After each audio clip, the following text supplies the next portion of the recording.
Okay, we are live. Hello and welcome everybody. This is Kubernetes Open Source SIG API Machinery bi-weekly meeting. Today is August 6th, 2025. We have three topics on the agenda and we have all the people that propose these topics to go through them.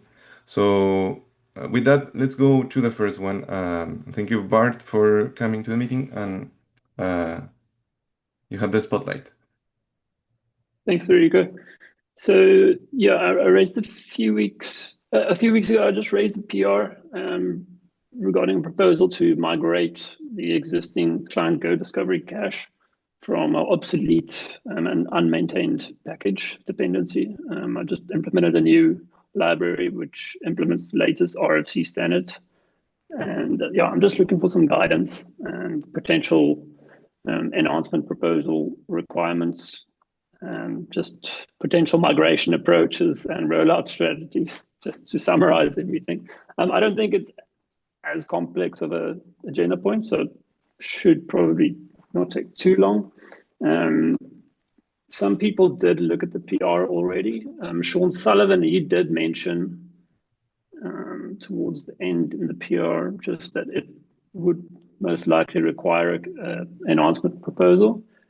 So, he just suggested I join the meeting and just get some guidance and buy-in, just some, direction of the next steps to follow. I don't know if you'd like me just to give just a high-level overview of what this entails. So I'll just give a quick overview. So maybe focusing on what benefits we get for making yeah. the switch. Yeah, sure. So the previous or the current implementation, or outdated one, it uses quite a very simplistic cache key generation method, which basically just calling the string method on the standard libraries URL object instance, and which is quite limiting in its nature. So it can only support one representation of a URL per single entry. So it does parse vary headers and resolve them, but it's limited to one, the most recent resolved vary header that was sent to the origin server per URL. So in essence, it does comply with the standards. So the old standard RFC, the obsolete one 7.2.3.235, it's still being complied with. The latest one, RFC 9.1.1, there's not too many overlaps between the two, or there is a lot of overlap, but basically in a nutshell, my library allows it to not only just support the most recent resolved vary header that was communicated with the origin server. It uses a two-tier table approach, and this basically allows resolving with any resolved header for a single URL. And yeah, it's not much more to it than that. It's just the benefit would be more cache hits, but keeping in mind that there will be a caveat with the initial cache warm-up if we do migrate to the new cache. So that's it in a nutshell. If any questions on that? Yeah, I took a look at the pull request. Thanks for the super thorough description. It was no problem. Really helpful to lay out kind of everything involved. The existing cache library we're using is unmaintained, archived. So even if all this was like a fork to a maintained version, that would be at least one point in its favor. I think the questions about the initial cache warm up, like I'm not that concerned about losing the cache warm up on the switch. I am a little. We don't actually have anything that cleans up the cache folder. Okay. Wait, seems like an oversight with the existing system. There was a question about like, do we migrate from the old to the new? I think we probably wouldn't, because you can use multiple versions of kubecontroller client Go, and so we wouldn't want to like proactively delete cache files that a different coexisting version of kubecontroller client Go is depending on.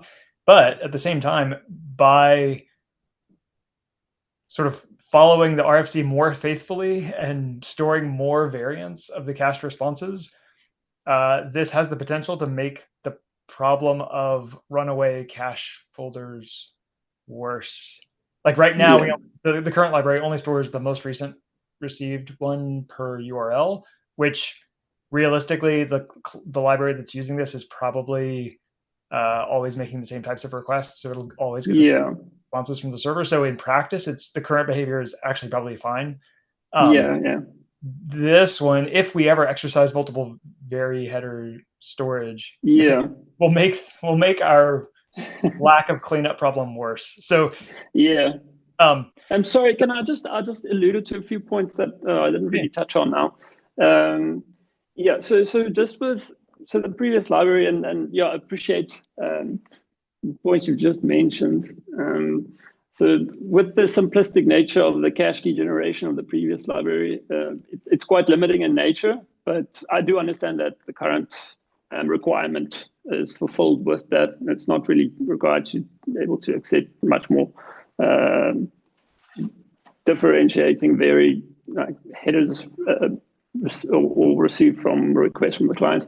So, but if we do, or you guys do ever plan to support something a bit more complex, the library that I did implement, it's not just a pure fork, or it's not a fork, but it mirrors all the behavior of the unmaintained one, but also adds a few things. So the keys that are generated, there's a lot of normalization that goes into it from RFC 3986. Like I'm not going to go into too much detail. I've included links to everything on what is handled, because the standard Go library does perform some normalization when it passes a URL, but it's not standards compliant. And I've added all those edge cases into my cache key generation, which complies with all of the suggested RFC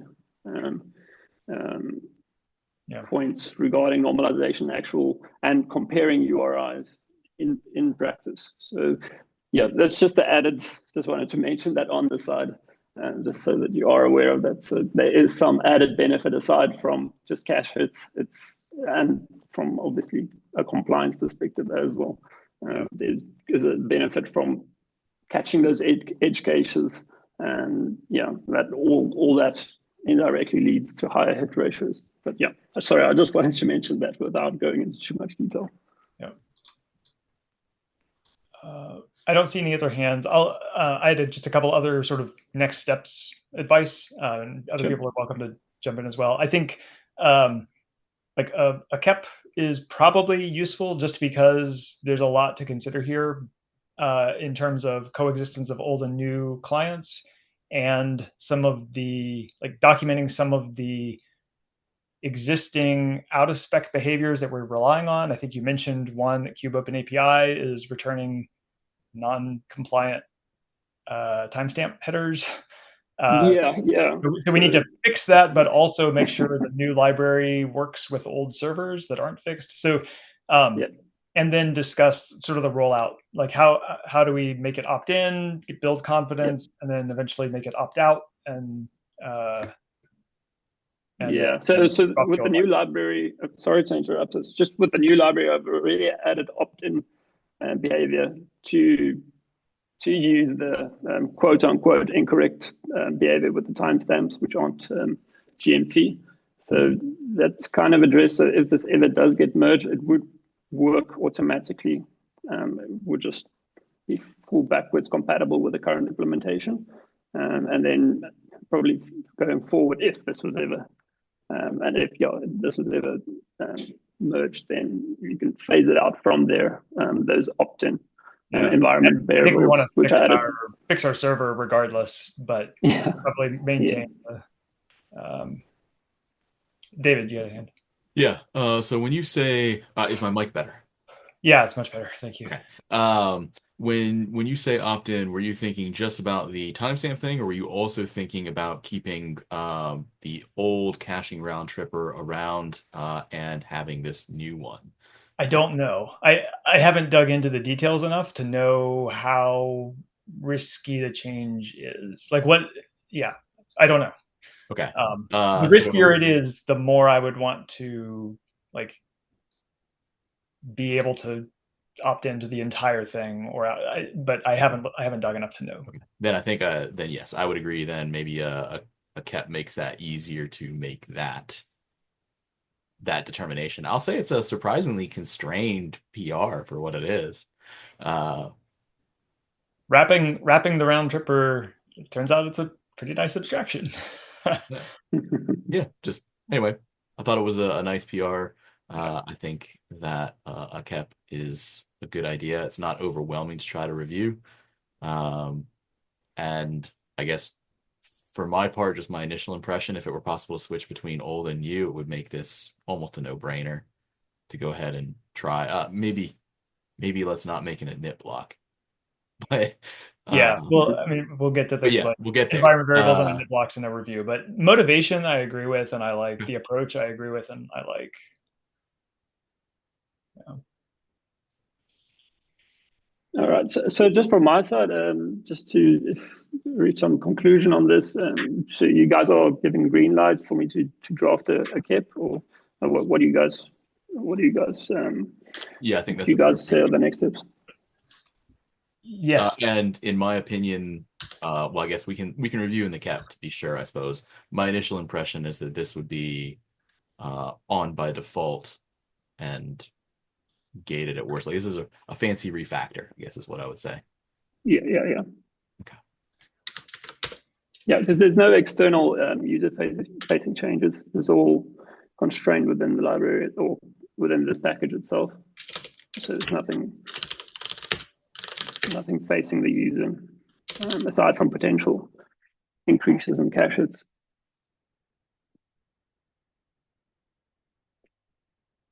Okay, very good. Well, thank you for the discussion. I enabled the transcript and then I will summarize some of the suggested next steps. Thank you, Bart, for presenting. Looking forward for the KEP. Let's go to the next one. Michael, are you there? Yes. Can you hear me? I'm using my phone microphone because for some reason my laptop mic decided to die right before this. Yeah, it happens. Yeah, we can hear you. Cool.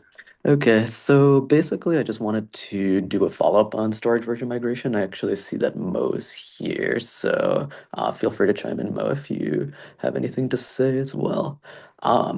So basically, we had a talk, I think, about two sessions back about storage version migration. I just want to go ahead and start talking about how to start promoting this to beta and possibly GA so that we can start using it in production clusters and things like that. So if you want to click on that.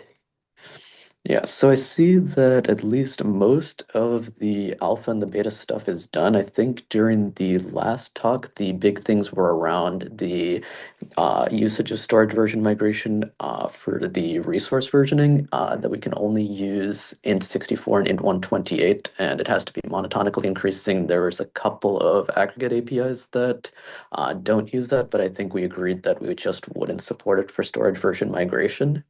The other thing I think that we're still gated on is the real FIFO. I don't know about David Eads, if you know what the status of that is in 135. It's been soaking for a bit.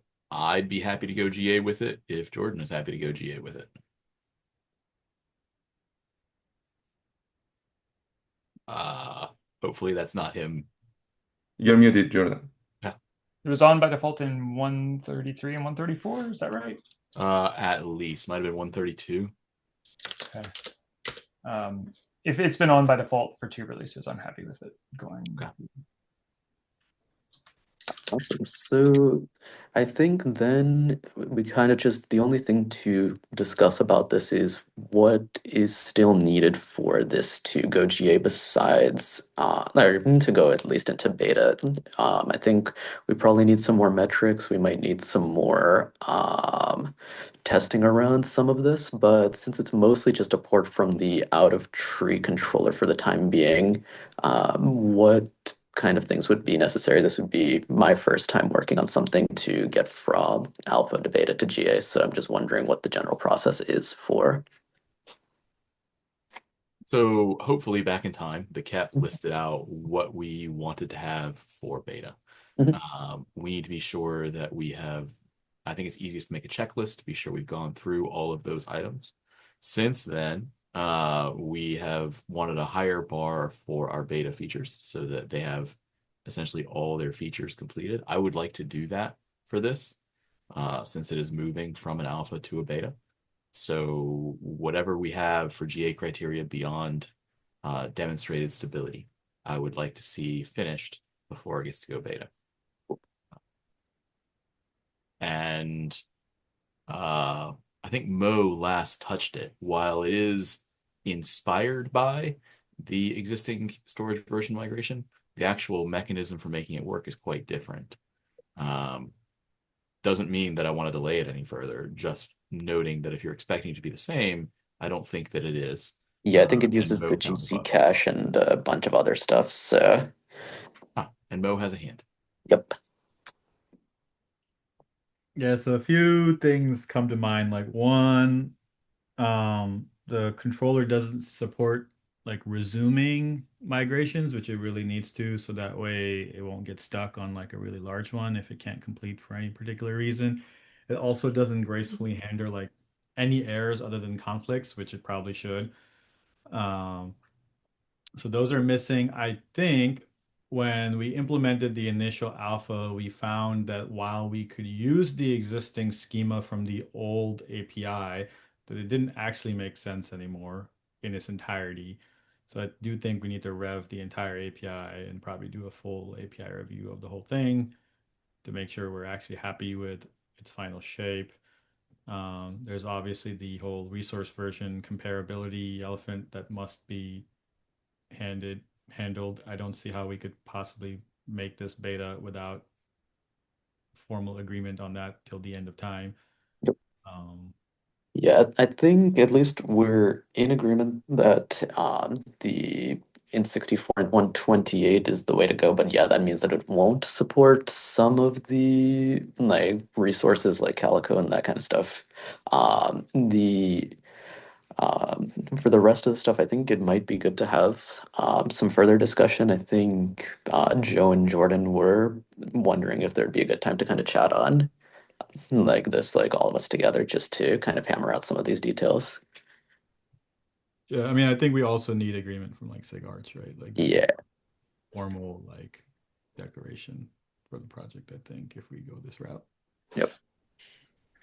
And I know having the list of the remaining open questions so we can have that list, know what we need to talk through, and then document the answers and make sure everyone is aware of it and agrees on it. That would be really helpful.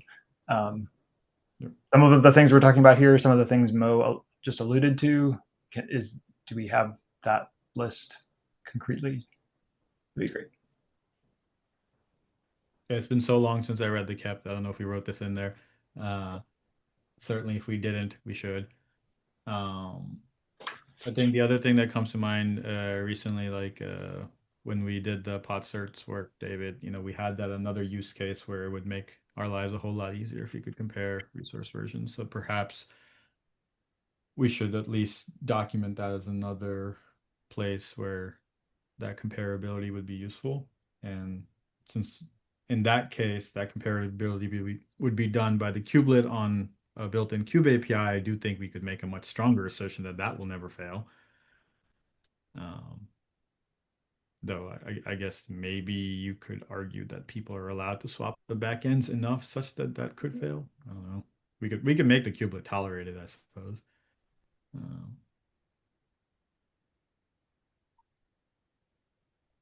So for that item specifically, I agree. We agreed to take that back to SIG Arch.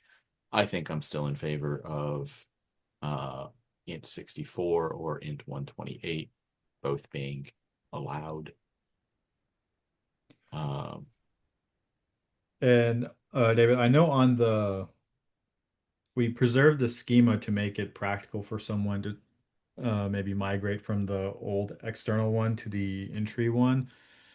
I'm trying to think how do you expect that to work if we do like an alpha 2 of the API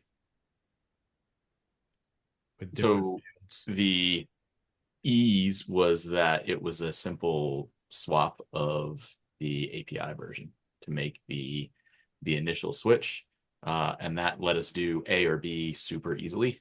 And then once B was functional, then we wouldn't have anything wanting to do both anymore.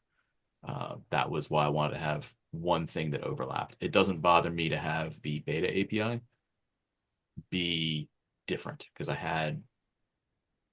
well, actually it kind of does a little bit. It's not Like, gonna be on how my would full round either. tripping work if beta has like different fields? Like there's I think some fields that we would drop altogether. We're gonna have to pull the list out again then, Mo, because Okay. I think I remember one. There was like a continue that no longer you wanted to use or that you added.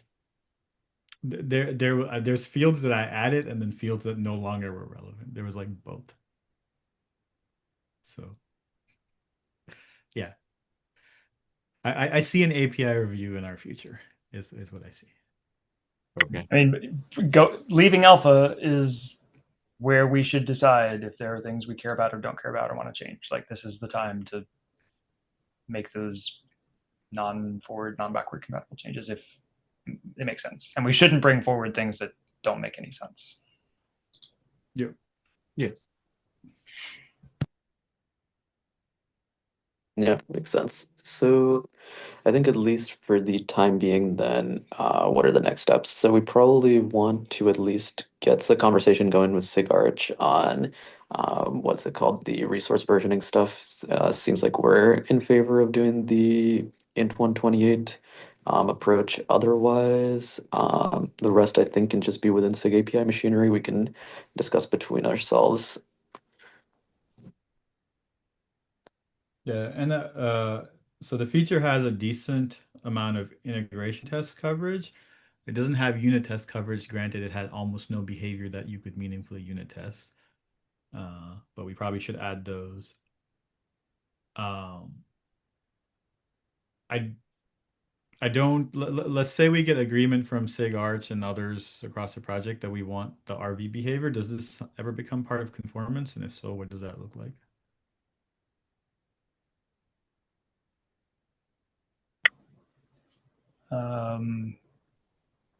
Like all the resources that are currently part of conformance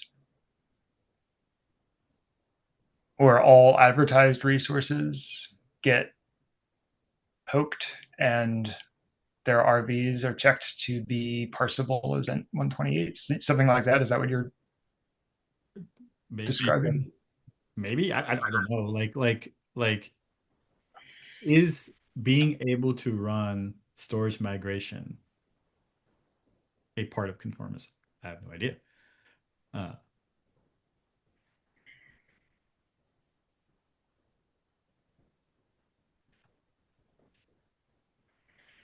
Seems like we should be able to require it for built-ins and for custom resources. Yeah, especially custom resources like built-ins. The actor responsible for sort of the maintenance of those is the person running the API server, sort of. So if they connect their API server to weird storage, it's kind of on them to migrate the built-in types. But CRDs are a thing that end users drive and interact. Like they're sort of responsible for what's stored and what's not, and what's still specified in the what versions are specified in the spec. So they have to be able to depend on driving a version migration.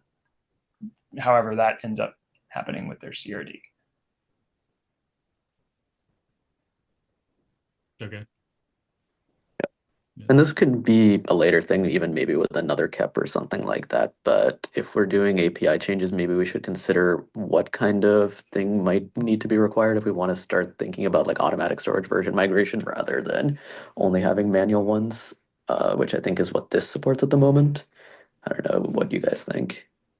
I Yeah, went back and looked at that API, the pieces that actually a user sets. I don't see anything optional there other than the continue token that I don't care about. It's just a group version resource. Yep. So, yeah, part of that, like one of them was version. Yeah, we didn't need version anymore. okay. We just took the latest. I could live with that. Well, I would suggest well, I not mean, trying to not that bring we more. did, like, we didn't take, well, yeah, I guess we took the preferred version that the Yeah. GC preferred. I would say we still probably want the version because why? Well, we can argue about it separate from this, but I would suggest not trying to change what this is trying to achieve, right? So I would suggest not adding in automatic. Yep. Yeah, so I agree with not having automatic. I think that explodes the complexity. Yeah, that would I definitely don't be want to. something at least like would have to be considered in a different KEP or something. We should keep it as minimal as possible for this one.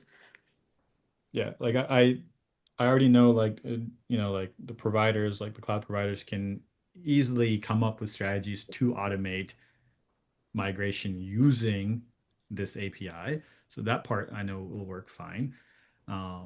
But as a for example, right? Like it's not just CRD schema migration that uses storage migration. Encryption at rest Yep. also relies on it, but encryption at rest is not observable through the Kube API in the sense of like its state, right? So we would have to develop mechanisms for making all of those things observable first for a controller to drive anything, and that just gets really out of hand really fast. Yeah, I don't think we need to solve automatic at this point, but I do think it's worth asking how someone using like a GitOps flow would use this API to drive a storage migration. So if there's a project like Gateway API that has a CRD that they distribute, and they are adding new versions and adjusting the storage version, and they have their version lifecycle in mind, and maybe one release they change the storage version, but they don't trigger migration yet, and the next release they want to trigger migration, how would they make use of this API in their manifest to say like this manifest will install the new CRD and trigger the storage migration, and then like a year later when they have a new version, like how would they trigger another storage migration? Like we should just think through how would someone use this API. We're not asking for it to be automatic, but like a manifest driven flow. Would they delete their old storage migration object and create a new one with a new name that would have blank status that would drive the migration? Maybe. We should just think through the use case so we can document like for CRD authors, if you want to do a migration, once this thing gets to GA, like here's how you can do it. The whole like delete the old one, create a new one with a new name to clear out the status, that flow isn't super clear to me. Maybe that's how we would do it, or tell them to do it. Anyway, Yeah, I hadn't thought about it too much. In my head, I was imagining that you would have a new name per storage migration that you wanted, but you would keep them around forever. I mean, I guess in your manifest, you only have to have the most recent one. Like once you make V2 your storage version and you want to trigger a V2 migration, then in your manifest, you include a gateway API migrate to V2 object. I don't know. We should think about it. I guess it's fine as long as you have one migration object in your manifest. Yeah. At all times, basically. Yeah. And once you get to the point where existing things well, yeah. Anyway, we don't have to deep dive now. We should document how do people drive it via a manifest or via like an active controller type thing, and beyond just doing one migration. Like you do one migration and then time passes and stuff happens and new storage version happens. How do you drive a second migration? Like what does that look like? I look forward to when we can update the CRD documentation to not have crazy things about like version migration considerations and just say, when you're ready to change your storage version, drop this like 5-line object into your manifest. That would be awesome. Cool. All right. I think, yeah, the rest we can discuss offline, but that's really helpful. So, yep. Very good. Thank you, everybody. Let's move to the next one. Adi, is that you? Yes. Okay. Can you hear me? Yes, welcome. All right, great. So hi, everyone. I wanted to raise a proposal related to resource quota, specifically around extending it to support field selectors. Resource quotas in general have proven to be pretty restrictive, especially in environments where application needs transient or system level resources that shouldn't necessarily count toward tenant quotas. I'm talking specifically, or more specifically, in multi-tenant clusters. Now, over time, the API has evolved with scope selectors to help with this, but those have mostly targeted very specific use cases. And there's still a clear need for more flexible, fine-grained control over what resources a quota applies to. So in particular, I've linked a few issues that have been open over the years asking for more generic selectors, with label selectors being a more commonly requested feature. Now, I recently ran into this myself on a large multi-tenant environment where we need to exempt certain workloads from quota evaluation, and we couldn't really express that cleanly using only scopes. So I've been working around with a few ideas regarding extending the API to support field selectors. Now, not necessarily arbitrary field selectors. The idea is more to borrow from the API server selection predicate model, where we define expressions that match in a well-defined limited set of fields per resource type. Most prominent would be, I suppose, pods and PVCs, which are already have their own extended evaluators for the scope selector use case. And these might include things like matching on the name or labels or ORNO references or anything of that sort. So I'm here to ask for some early feedback in this direction. If there are any existing concerns with this type of extension or any risks or edge cases or any anything would be appreciated.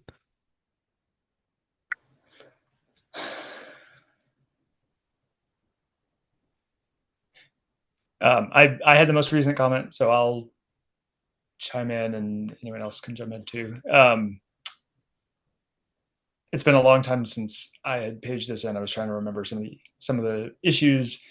I think the things that resource quota scopes select on now are either immutable over the lifetime of the object, or they are not like really under user control. Like they have a progression. So like you can have scopes for terminating or non-terminating, but pods start as non-terminating and then transition to terminating, and the user can't like make them go back and forth between those states. Like once it's terminating, it stays in that state. It doesn't flutter back and forth. And it's not like a user can escape quota by making their pod like terminating and somehow get like free compute. Once you transition from either immutable attributes or sort of unidirectional lifecycle attributes to arbitrary attributes like labels or annotations or things that are under user control or can switch back and forth, it becomes a lot easier for people to game quota and just like shape their thing to sort of escape quota, or make it go back and forth in and out of the scope and really confuse and mess up the quota system. The quota system is not super great with like racing stuff. It kind of eagerly consumes quota and lazily releases it, and people hit issues with like it not getting released quickly enough. So I'm hesitant to open the floodgates to easily mutable, user controllable attributes that can go back and forth in and out of a scope. So I think I want to try to figure out where the actual boundary there is, right? So certainly I can see issues with using a label selector, for instance. But when a field carries a semantic meaning, like it does a different thing when you set it, then I think the fact that it's under user control doesn't mean that it's invalid to quota on it. And I'll point to a couple existing scopes that we have for examples, right? So a user can create a best effort or a not best effort pod. They can choose to set a particular priority class or not set that priority class.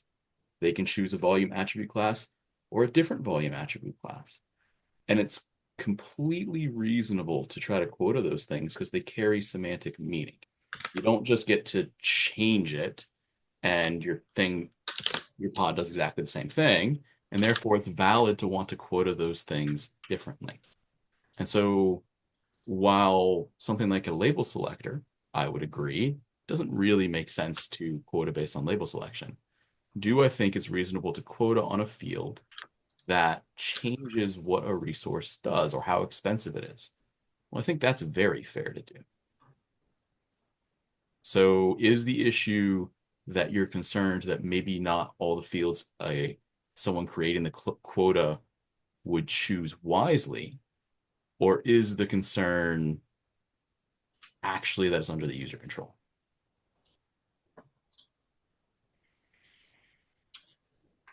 Maybe I'm misunderstanding what this was asking for. Like we have existing evaluators in quota that can look at a pod and say, here's the count of things this pod is using, including more things in that set. Yeah, and you named a few. Yep. That doesn't seem problematic to me. So now I have a CRD and I have a field in that CRD that has a field selector because we added that capability. So my CR has a field, and that field carries meaning for how expensive this thing is. I would like to quota things that are in the gold class differently than things that are in the silver class. One way to do that is to allow scopes to have field selectors so that my CR can have a field selector for gold versus silver. What would we suggest someone use instead?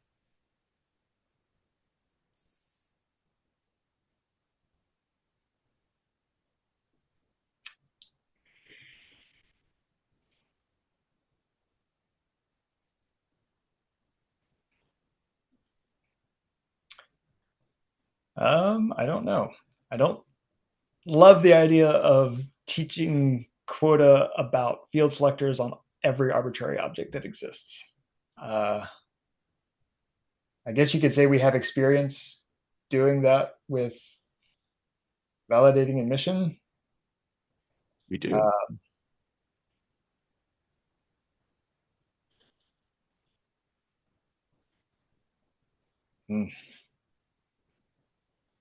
I don't know. I thought this was, well, I thought this was asking for label selectors around pods. And so I had one, that was where my thinking was. I hadn't thought about arbitrary field selectors on arbitrary objects. So I'll say I also do not think it'd be a good idea to quota on label selectors. But I think that because fields carry meanings and you can very legitimately want to quota something due to the relative expense of what that meaning is for a value, and that it is unique to your cluster, oftentimes, you have relationships between A and B. I think it's very reasonable to at least consider it or provide some alternative, like achieve the goal like X, because it's kind of tough to say like, well, we're going to add them one at a time for objects that we specifically know. It's pretty severely limiting.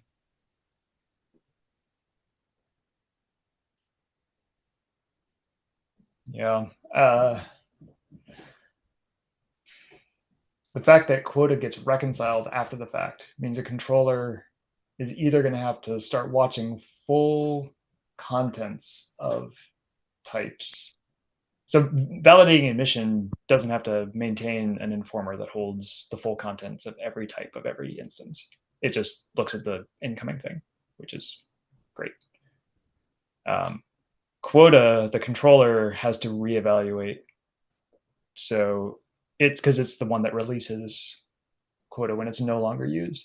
So if it is now evaluating field selectors on arbitrary types, instead of just counts, today it has to deal with object counts, but it can do that pretty efficiently with the proto metadata only objects. So it doesn't have to look at the full objects. If it's doing field selectors, it has to do full objects of every type that is using a quota with field selectors, I guess. I don't know. I would have to. I mean, not I. Whoever would have to propose this would have to think through how to make that feasible.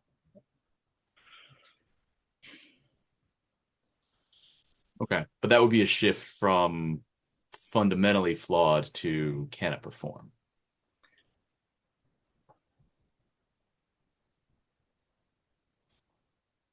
Yeah.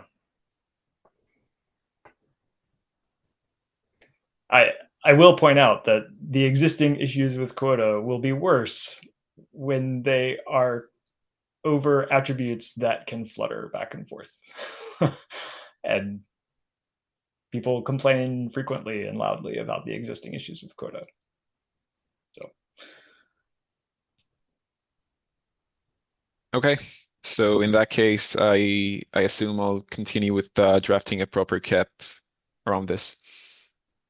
And be sure you do take into account that performance and flapping. Like that is something Of course. thinking through what benchmarks could look like, thinking what options look like. Local evaluations of field selectors are a thing that we don't currently do. Doesn't mean that it's fundamentally impossible, but we don't currently do it. So bear that all in mind. I understand. Thank you. Yeah. Well, very good. It was all three topics were great discussion. Thank you, Jordan, David, Mo, everybody. I guess that's it for today. I'm going to do an experiment, and I'm going to save the transcript. Try to use one of our famous LLMs to summarize and see if it makes sense. Maybe I will add it to the notes. And yes, I will upload the recording of this later today. Thank you everybody for coming. I'm glad we had the meeting, and we'll see you again in a couple of weeks. Yeah, I help the AI out. Jordan said that he would review all new caps that showed up. All right. See y'all next week or 2 weeks. Okay. Thank you, David. Thank you, Jordan. Bye, guys.